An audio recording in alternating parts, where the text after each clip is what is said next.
जानते हैं ये गड्ढा मुझे किसके याद दिलाता है? बिल्कुल नहीं, और मैं जानना भी नहीं चाहता। उस दूसरी दुनिया के दरवाजे की। न्यूयॉर्क में कुछ याद आया? बहुत होशियार बनते हो, मुझे इस बारे में बात नहीं करनी। क्या वो वापस आएंगे, वो एलियंस? हो सकता है, बस भी करो।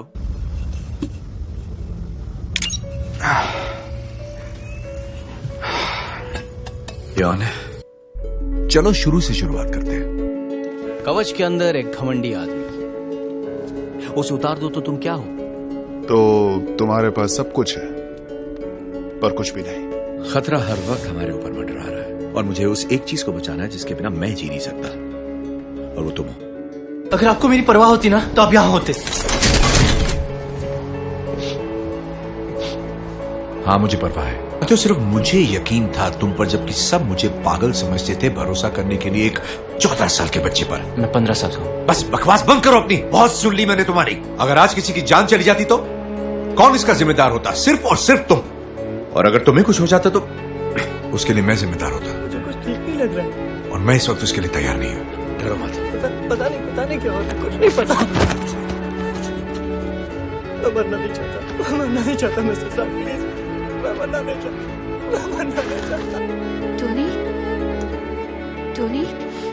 टोनी, क्या नाम बताया उसका? वो एक श्राप है टोनी। वो ग्रहों पर कब्जा करता है, वो जो चाहे छीन लेता, कत्ले आम मचा देता है। उस दुनिया से कैसे बच निकले? तुम नहीं समझ रहे हो कि ये डरावना सपना 6 साल पुराना है जो थैनोस बनकर मेरे सामने आया है। तुम बचा सकते थे। तुम्हें लगता है तुम हमारे लिए लड़ते, तुमने और कोशिश क्यों नहीं की? लेकिन तुम तो सिर्फ अपने लिए लड़ते हो। वो मर गया तुम्हारी वजह से। मैंने सबकी मौत देखी थी, महसूस की पूरी दुनिया का खात्मा। सब मेरी वजह से। मैं तैयार नहीं था, जो कर सकता था मैंने कहा था कि हमें पूरी दुनिया पर एक सॉलिड मजबूत कवच बनाना चाहिए, याद आया तुम्हें? लेकिन तब तुम्हारे उसूल, तुम्हारे आदर्श तुम्हारे सामने आकर खड़े हो गए थे। और वो बुरा सपना नहीं, मेरी विरासत थी, उसी राह का अंत जिस पर मैं सबको ले गया। तुमने काफी खूबसूरत चीजों का इजाद किया है टोनी, जंग उनमें से एक नहीं है। अपने दोस्तों को मरते हुए देखना, कोई सोचेगा इससे बुरा क्या हो सकता है। हम एवेंजर्स हैं। हम चाहे किसी भी चोर चक्कर को पकड़ते रहें, लेकिन वहां दूसरी दुनिया में जो है वो सबसे बड़ा खतरा है। हम उससे कैसे जीतेंगे? हम साथ मिलकर। मैंने कहा था कि हम हारेंगे और तुमने कहा तो साथ मिलकर हारेंगे। हम हारेंगे तो साथ मिलकर हारेंगे। मुबारक हो, हम हार गए कैप्टन, और तुम उस वक्त नहीं थे। तुम्हें अपने पिता के बारे में क्या याद है? तुम जानते हो इसके बाद क्या होगा? आदमी जो है नहीं बोलोगे, पछताओगे। वो जज्बाती नहीं थे, हर चीज की कीमत लगाते थे, कभी मुझसे प्यार नहीं किया, यहाँ तक कि पसंद भी नहीं किया। इसलिए ये यकीन करना मुश्किल हो रहा है कि उन्होंने कहा कि सारा भविष्य मुझ पर निर्भर है और मैं उसे आगे बढ़ाऊंगा। ये बात कुछ समझ नहीं आई। आई लव यू डैड, और मैं जानता हूँ कि आप जो कर सकते हैं आपने किया।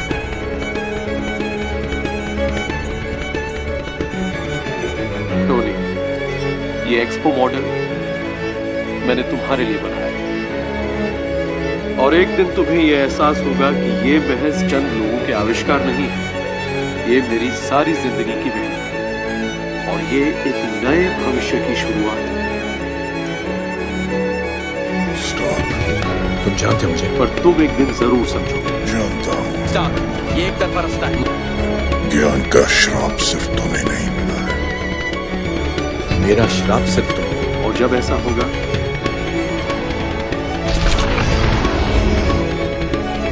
तुम दुनिया को बदल दोगे। तुम सिर्फ अपने लिए लड़ते हो, देखा है। तुम ऐसे नहीं हो जो किसी के लिए अपना नफा छोड़े, जो अपने सीने पर गोलियां खाकर दूसरों की जान बचाए। तुमसे खतरा बेशक न हो, पर हीरो बनने का नाटक बंद करो। हीरो तुम्हारी तरह।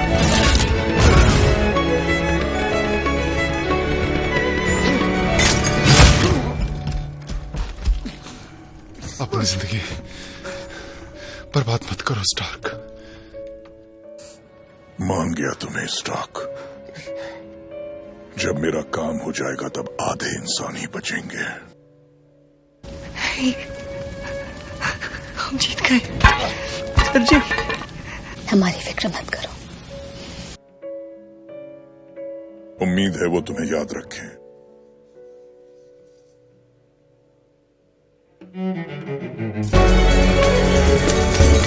बस एक बात को हमेशा याद रखना, मेरी सबसे बड़ी रचना तुम हो टोनी।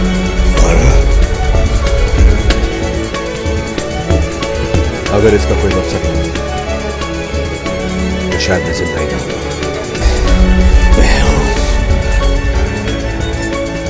मैं पागल नहीं हूं।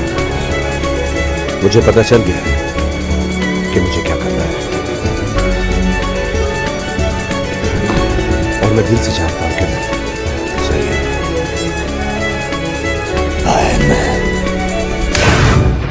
और फिर क्रिसमस की सुबह के साथ मेरा सफर अपने मकाम पर पहुंच गया था।